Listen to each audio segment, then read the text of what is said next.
Professor Allan Saxe right now on the line. Professor, good morning.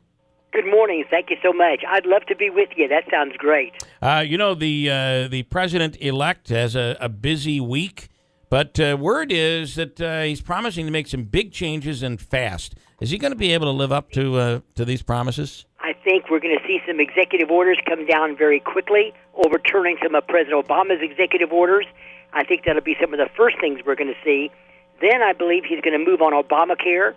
Last week, the House and the Senate both began to pave the way. They didn't get rid of it. Yeah. The way the parliamentary rules are in Congress, they're so esoteric, hard to know how they operate. Right. But they started paving the way to a final resolution of Obamacare. He's not going to get rid of the whole thing, but I think he's going to add more competition to it in the pharmaceutical industry, make insurance policies available in interstate, and save some things from Obamacare, like pre-existing conditions, keeping 26-year-olds at least up to that age on their parents' policies, and a few other things. So I think we're going to see that, but I think there's going to be real quick issues on immigration, perhaps the building of that iconic fence on the border, and tax reform. I think all those things are going to be moved on pretty quickly during the first weeks of President Trump's administration. Professor, let me ask you about, let's go back to healthcare for a second. You don't think they're going to repeal and replace. You think they're going to alter what currently exists? I think so. In the end, it's going to be, I think repeal and replace is probably going to be the motto, but they're going to save some things from Obamacare. But it just doesn't work the way it is today. The problem with repeal is they'll need a handful of Democrats to actually replace. And the problem they're going to have is they're going to fight them on that. So then they would have repealed and are going to struggle to get something to replace. So that would cause chaos. So you feel the way they're going to do it is just really, instead of repealing, they're just going to kind of modify. So this is more of a modify. But there's going to be some pretty big modifications. Sure. There was a medical doctor who wrote a letter to the editor in our local newspaper yesterday, and it was very telling. He said, yes, more people are on insurance policies than ever before under Obamacare, but they can't use them, meaning the premiums are so high, the deductibles are so high, they're unable to be used satisfactorily. Yeah. Also, off to the side, a lot of people don't realize that Obamacare has really cut across all kinds of insurance and government programs, and not for the better. For example, people getting Social Security checks, some have been reduced. That has to do with Obamacare because they rated Medicare to pay for Obamacare subsidies, and a lot of people get their Social Security, the Medicare is deducted from Social Security, and their Social Security checks have been reduced because their Medicare premiums have gone up to pay for Obamacare. It gets a little hard to understand, and I have a hard time understanding it myself, but it's impacted everybody and not for the good. So one of the problems, though, that comes into play is even with modification, the one thing that makes Obamacare work and allows it to survive is the mandate, that it's mandatory. Exactly. And they're probably going to get rid of that, but at the same time offer some sort of a tax incentive. Is that what you're hearing? Exactly. Some kind of a tax incentive to go into it. And that's the way to do it. Give people something positive to buy those policies instead of just saying, you have to do it or you're going to be penalized under our tax laws. Yeah. That's what a lot of people raised.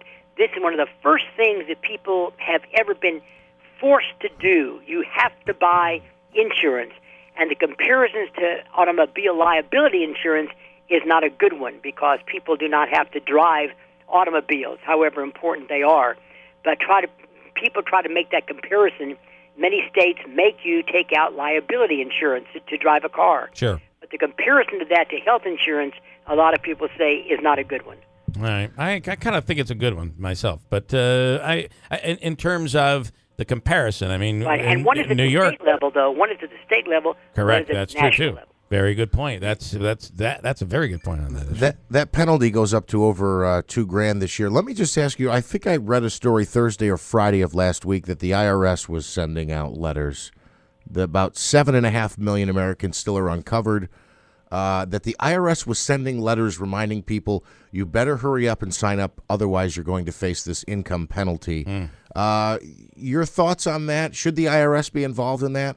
Well, it is, of course, that's just part of Obamacare, where it became, in fact, a couple of people that read. I actually met a woman, a medical doctor, who actually read all of Obamacare, which I don't think many of our members of Congress did. In Probably, fact, they did that. Yeah. They didn't even read what they signed on to. But she read the whole thing, and she said it reads more like a tax law than a health care law. And that's interesting if that is true. Yeah. And it likely is. There's more tax verbiage in there than there is healthcare verbiage. And tell me, Professor, talking to Professor Allan Saxe through Fox News, tell me one of the things that, and I know the stock market took a bit of a hit last week when during President-elect Trump's press conference, he talked about the fact that he's going to crack down on the pharmaceuticals because that's a part of the problem with insurance is these crazy elevated prices that we're paying for medicines. That seems to be an area where he's going to attack. And what are your thoughts? Or what are you hearing? What do you think? Yeah, he wants more competition in the pharmaceutical industry. He went after what they call big pharma, pretty strongly, as he's gone after other big industries as well.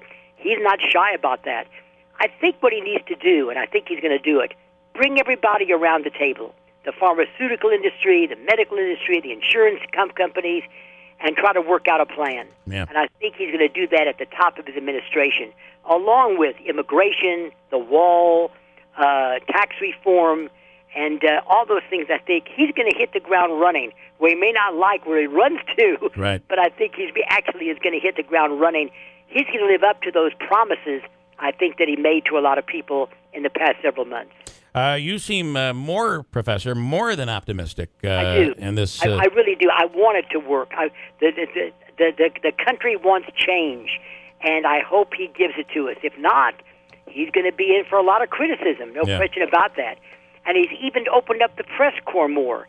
He wants a larger venue for the press corps, and the old presidential press corps doesn't like it. They like that, sort of a more intimate, smaller setting where I think only about 49 seats are available at press conferences. He wants to widen that out. Well, their spin on that is saying, well, actually, we feel he's creating a wall between the media and the White House. It's going to be interesting to see what comes of all of that.